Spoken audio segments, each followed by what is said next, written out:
Hola, buenas tardes. Mi nombre es María Fernanda Díaz García, estudio en Tec Milenio Campus Cuautitlán Izcalli y yo les hablaré sobre el tema de la Guerra Fría, el cual inició entre los años 1945 y 1947 después de la Segunda Guerra Mundial y que se prolongó hasta el golpe de Estado fallido en la URSS en 1991. Se le llama Guerra Fría porque los Estados Unidos y la Unión Soviética nunca se enfrentaron directamente desde el punto de vista militar, a pesar de que las dos naciones eran las únicas superpotencias nucleares de la época. Los inicios de la Guerra Fría se remontan al final de la Primera Guerra Mundial, en las tensiones que se produjeron entre el Imperio ruso por un lado y el Imperio británico y los Estados Unidos por el otro. El choque ideológico entre comunismo y capitalismo comenzó en 1917, tras el triunfo de la Revolución Rusa, de la que Rusia emergió como el primer país comunista. Después de la guerra, el mundo quedó dividido en dos bloques antagónicos: el bloque occidental, que estaba constituido por Estados Unidos, quien tenía un sistema político democrático, una economía capitalista y una ideología liberal, contrario del bloque comunista, que estaba constituido por la Unión Soviética y tenía un sistema político totalitario, una economía planificada y una ideología marxista. El capitalismo es una idea económica en la que los individuos privados y las empresas de negocios llevan a cabo la producción y el intercambio de bienes y servicios. El origen fue desde el siglo XVI. Algunos de los estados europeos favorecieron el desarrollo de las actividades comerciales con el fin de obtener mayores cantidades de metales preciosos. Las características son los medios de producción, tierra y capital, que son de propiedad privada, y la actividad económica aparece organizada y coordinada por la interacción entre compradores y vendedores. Por otro lado, existe el socialismo, que es una ideología de economía política que defiende un sistema de control del pueblo hacia el gobierno, es decir, todo lo controlaban los trabajadores. El socialismo surge como el resultado del cambio revolucionario del régimen capitalista por el socialista.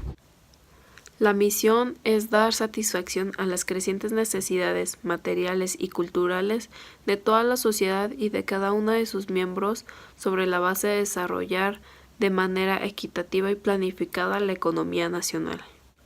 Si bien el capitalismo no encuentra su fundador en un pensador, sino en las relaciones productivas de la sociedad, la obra La riqueza de las naciones concedió a Adam Smith el título de fundador intelectual del capitalismo.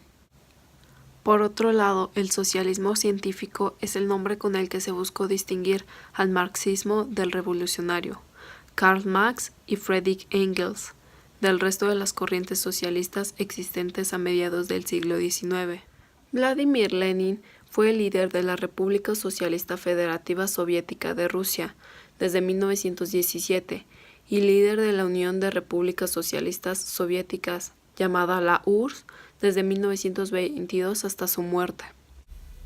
Posteriormente hubieron otras personas que fueron líderes de la URSS, pero uno de los más importantes fue Joseph Stalin, que fue secretario general desde el 3 de abril de 1922 hasta la abolición del cargo en octubre de 1952. Fue presidente del Consejo de Ministros y también tuvo el cargo de ministro de Defensa.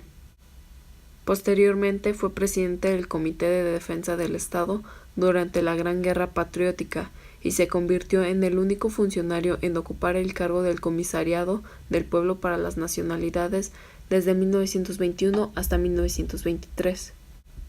Por otro lado, hablando del lado capitalista, Estados Unidos tenía de presidente a Harry Truman, que le fue notificado el éxito de la prueba de la bomba nuclear en 1945 y autorizó su lanzamiento sobre Japón, enfrentando a las sucesivas crisis que a lo largo de 1946 precipitaron la Guerra Fría.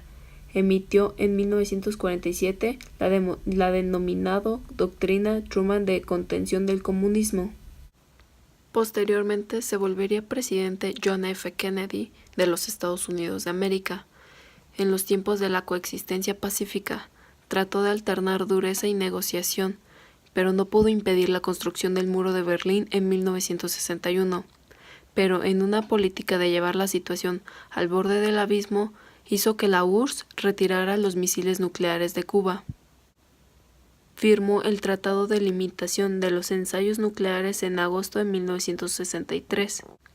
Sin embargo, importantes fracasos como la frustrada invasión de Cuba le aparecieron en su trayecto. Uno de sus mayores fracasos fue apoyar de forma decisiva la escalada en la intervención norteamericana en Vietnam. Como nosotros sabemos, la Guerra Fría fue un enfrentamiento político, económico, social, militar, informático, científico y deportivo. Sabemos que tuvo gran influencia sobre ciertos países, más influencias negativas en cuanto a lo que se le conoce como el mundo de hoy. A pesar de que la Guerra Fría haya terminado, esta ha dejado huellas que aún se pueden ver en todos los países del mundo, incluyendo el nuestro.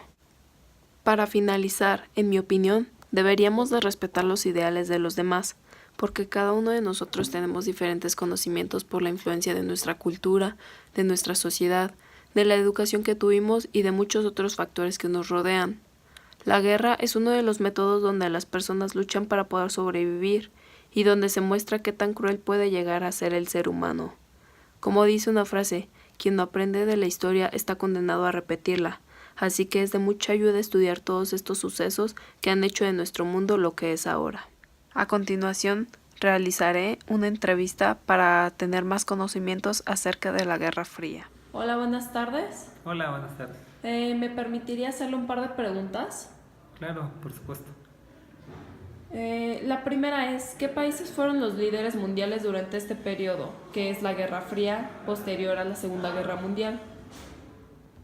Los países líderes de este periodo fueron Estados Unidos de América y la Unión de Repúblicas Socialistas Soviéticas.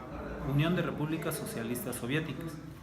Y ya después de ellos venían otros países que estaban alineados con cada uno de ellos. Por ejemplo, con Estados Unidos, Francia, Canadá, Inglaterra, y con la Unión de Repúblicas Socialistas Soviéticas estaban todos los países de la Europa Oriental, Alemania Oriental, Checoslovaquia, Polonia, etc.